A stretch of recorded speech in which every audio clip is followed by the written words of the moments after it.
Somebody know it. One day that I'm gonna rock your shit. Somebody in the comments say, even while flying, passport pros can't escape. Somebody else said, passport bros, turn off location. If I could be completely honest with you, I don't think this is a passport bros type situation. I think somebody just slapped that title on there because just to make the video more interesting. I think it's just a random woman and a man having some type of disagreement. But the thing that does baffle me the most about this particular situation is the level of boldness that she has to standing up to a grown man. Like, she's talking so crazy to him and challenging him as if she's on the same level as him physically if they were to actually really get into altercation. This reminds me of when I was like growing up in school and somebody that you were scared of tries to stand up to you and fight you, and you know you can't beat him up. But because everybody's watching and because you know there's teachers around that's going to break the fight up, you talk all big and bad because you know as soon as that guy gets close to you, everybody's going to break it up. The teacher's going to break it up, or it's going to be other people who are going to break it up. And that's what I felt like was happening. She's just doing that because she knows that other people are going to break it up. If she was alone with that guy, I really doubt she would be that bold with him. But I could be wrong because some females do be standing up to their boyfriends like a grown man, challenging them on a physical type of level. And I believe the only reason why females who do that are that bold to stand up to a man and challenge him is because she just know that he ain't really going to do nothing because he don't really want to hurt her. And because they know that, they play off of that and they take advantage of that. I have to thank every man that left me. I would have never been alone this long. and really got to know myself. I feel that as young women, we're devoting ourselves to this programming of love. And the truth is, you got to love everything, not the poor guy that you decided to hook up with. When I watch this, there's so many lessons that I get out of this that I think the average person probably would just overlook. Like at the end, she said, love everything and not the poor guy that you hooked up with. Red flag right there. She said, devoting yourself to this programming of love. Sounds like that fairy tale stuff that a lot of people grew up on, that they believe to be true from a fairy tale. That's why Kevin Samuels said, marriage is not about love and feelings. He said, from what I remember, it's about duty. So if you're marrying solely for love, then you're marrying for the wrong reason. Because it's so much of a bigger responsibility than that. I'm not saying that love shouldn't be a part of it. It should be. But if you're going to break up with somebody because you're not in love with them anymore, then you got married for the wrong reason. And you honestly took vows for the wrong reason. This is why I believe it's important to believe in God and have a relationship with Jesus. Because if you get married and you fall out of love, which you can fall out of love with anything, even a hobby that you really enjoy, you know, fishing or bike riding or playing basketball, whatever. But it's a human you're talking about. If you fall out of love with a human, but you got kids, you got finances together, you got all these things together, and you break up because you ain't in love with them no more, then you took vows for no reason. Why do you even think they have vows in a marriage?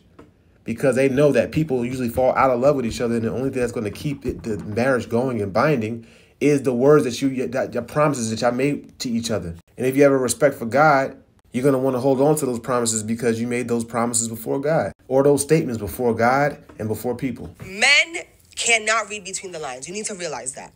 Okay. You need to realize that. Like, they're not built, not saying all, but most, right? Most men are not made to read between the lines. They're not gonna go there. You know what I'm saying? Like, for example, we've had this discussion where for Valentine's Day, he blatantly asks me, what do you want to do? And I tell him, no, babe, I just want to stay home and, watch a movie with you. Nothing crazy. Let's not spend money, yada, yada, yada. I don't want nothing. He goes, you don't want nothing. I don't want nothing. What happened? He came home with nothing. He said, say less. I got you. Nothing. I'm going to get you nothing. And he picks me up from work. I'm thinking, oh, yeah, he's at least going to have flowers for me in the car. Mind you, I don't give a shit about flowers, but it's just like the gesture, right? So I'm like, all right, I'm coming down the stairs. I'm like, I know he's going to. No, first I thought he was going to send me flowers to my job. Okay. So waiting. All these other girls, I get them flowers. I get nothing. Yo, that's the most disappointing part. No, I think it's all right because when I get downstairs, when he picks me up, he's gonna surprise me with flowers. I get downstairs, nothing. I'm like, my blood is starting to boil now. So then now you're like, no, they're at home. Yeah, exactly. That was my next thing. I said, no, they're at home. They're at home. I know that he got it set up. He got it. I get home, nothing. Nothing. Again, nothing. So now at this point, I'm like, nothing's gonna happen. Then I see that he goes to sleep. It's like, I'm like, yo, are we really not gonna do nothing? And he's looking at me like, you said you didn't want to do anything. I'm like, yo, men are really just that dumb. He's like, And women are dumb because why is it that you can't just open your mouth and tell me exactly what you want to do? Right. And I'm like, he's like, this isn't like a Disney movie. Like, it's true. Like, we need to learn that men don't read between the lines. Ladies, if you want something, speak up. Yes, I want flowers. When in the day, I don't know. You figure it out. But I do want something to you. Figure it out. I want something. Ma'am, I mean this with all due respect, but what lines were there for him to read between? No means no. If you say you don't want nothing, you don't want nothing. I can see if she was like, I don't know, maybe, nah, I'm okay, no, maybe. And even though that's annoying as well, like that, instead of just being direct and just saying, yes, you want flowers or whatever, that's still better than, I don't want nothing. You can't make this up, bro. Y'all saw my expression the whole time. That's crazy. And the other female just sitting there agreeing with him like, he ain't bring nothing for you even though you said nothing? How are we supposed to know when your no means no and your no means maybe? I think the safe thing to do is when they say no, it just means no. At all times. I don't care if they get mad. No means no, period. All right? Because you be safe that way at all times. No means no. And if you want something, tell me directly, I want flowers. So no means no at all times. Most female-dominated industries are sex or beauty-related, correct? Yes. That's the way things are right now. That should change. Well, right, but why would women want to give up their power if they can use it to, Because it shouldn't be the only power that we're able to hold in society.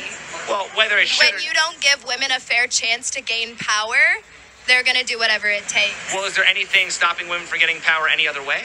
Yes, men. Well, I mean, but men also give women their power, correct? Not enough of it. Well, obviously, if all Not the men... in the ways it matters. If all the men in the world were gay, how would women get power? They should just... Because they're fucking women. What does that mean? They're strong and better than men. Well, right, but I'm saying if women couldn't use sex to control men, then how would they get power? Skip. It is true what she's saying all throughout history and even to this day in various countries.